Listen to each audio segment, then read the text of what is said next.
From the rise of the homophile movement to Stonewall, there has been a long history of members of gender and sexual minorities fighting for their rights.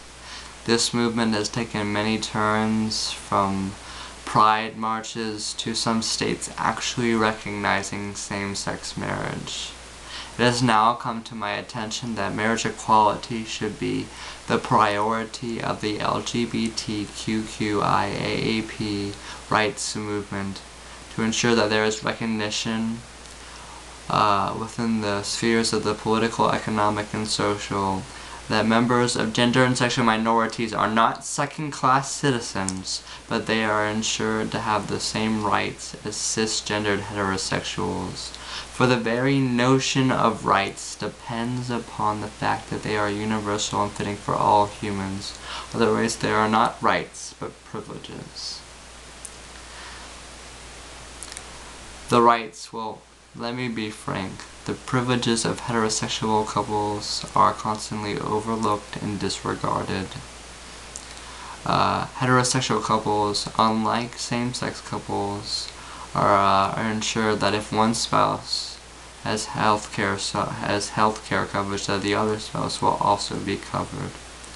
That in times of great desperation, that one spouse will be able to visit another in the heart of medical facilities. That if one spouse is to be given insurance by their employer, that the other spouse will also be granted sense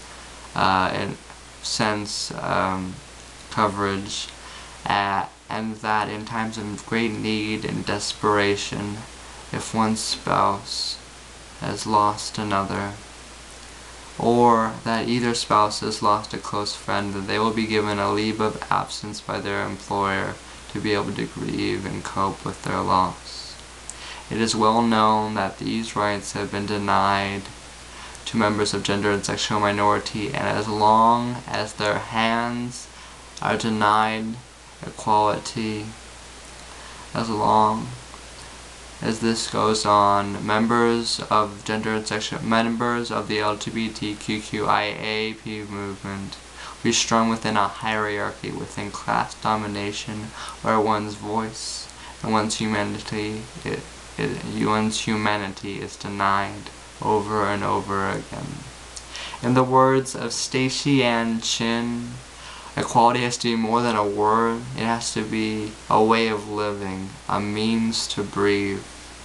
If the LGBTQIAP movement focused and poured its collective energy into marriage equality, this would ensure that there would necessarily be both recognition from the economic, political, and social spheres, meaning their groups, organizations, and elites.